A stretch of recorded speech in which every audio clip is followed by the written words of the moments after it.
एक बार की बात है, घने और रहस्यमय जंगल के किनारे बसे एक छोटे से गांव में राज नाम का एक आदमी रहता था।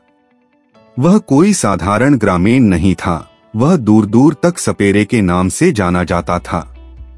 उसका असली नाम हवा की फुसफुसाहट में खो गया था, क्योंकि हर कोई उसे केवल उसकी मंत्रमुग्ध कर देने वाली प्रतिभा से संदर्भित करता था। राज एक लंबा और दुबला पतला आदमी था, जिसकी गहरी गहरी आंखें थीं, जिससे ऐसा लगता था कि उसका नागिन दुनिया से कोई गुप्त संबंध है। छोटी उम्र से ही उनमें सांपों के प्रति एक अजीब आकर्षण दिखाई देने लगा था। एक बच्चे के रूप में वह जंगल में घूमता था, निडरता से फिसलते हुए जीवों के पास जाता था जो दूसरों की रीढ़ में सिहरन पैदा कर देते थे। पहले तो शंकालु और भयभीत ग्रामीणों को जल्द ही एहसास हुआ कि राज के पास एक दुर्लभ और असाधारण उपहार है। वह सांपों के साथ इस तरह से संवाद कर सकता था जिसे कोई और नहीं समझ सकता था।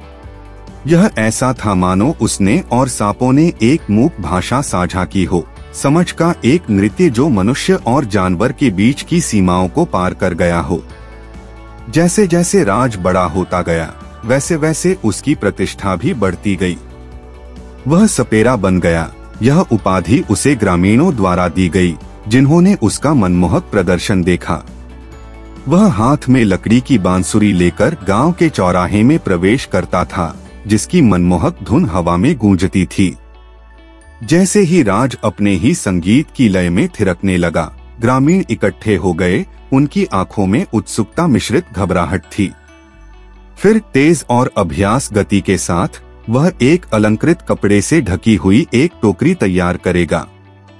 एक उत्कर्ष के साथ उसने एक कुंडलित सर्प को प्रकट किया, जिसके तराजू सूरज की रोशनी में चमक रहे थे। भीड़ हांफने लगती थी, बच्चे घबराहट से हंसने लगते थे और बुजुर्ग एक दूसरे को जानने वाली नजरों से देखते थे।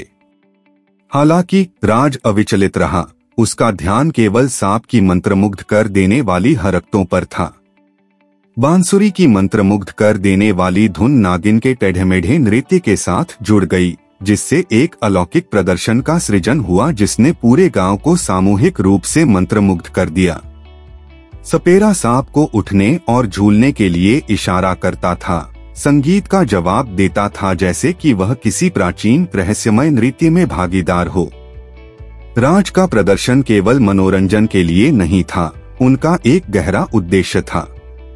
गांव की लोक कथाओं में यह माना जाता था कि सपेरे के पास जंगल के सरपिन संरक्षकों के साथ संवाद करने की शक्ति थी। अपने प्रदर्शन के माध्यम से राज ने ग्रामीणों और जंगली प्राणियों के बीच एक नाजुक संतुलन बनाए रखने की कोशिश की। एक दिन गांव में एक अजनबी व्यक्ति आया।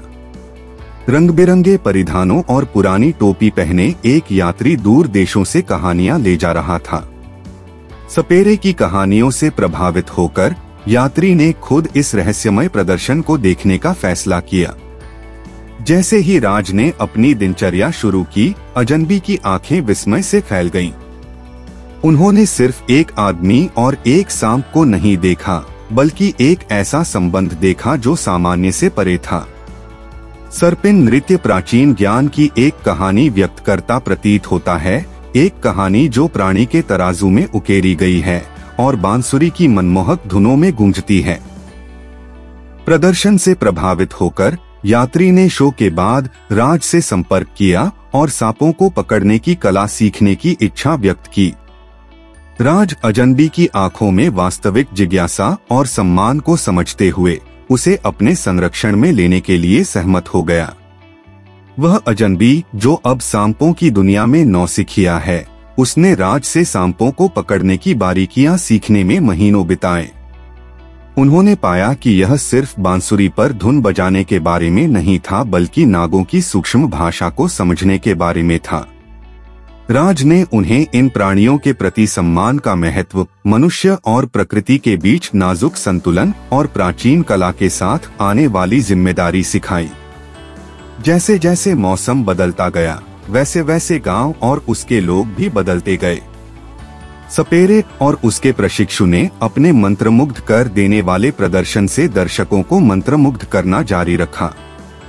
गांव जो कभी सांपों से सावधान रहता था, अब उन्हें जीवन के नृत्य में रहस्यमय साथी के रूप में देखता है।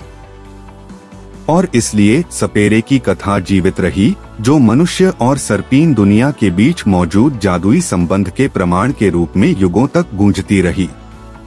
रहस्यमय जंगल और छोटे से गांव के मध्य में बांसुरी की मनमोहक धुन ने अपना जादू जारी रखा, एक ऐसा बंधन बनाया जो समय से भी आगे निकल गया।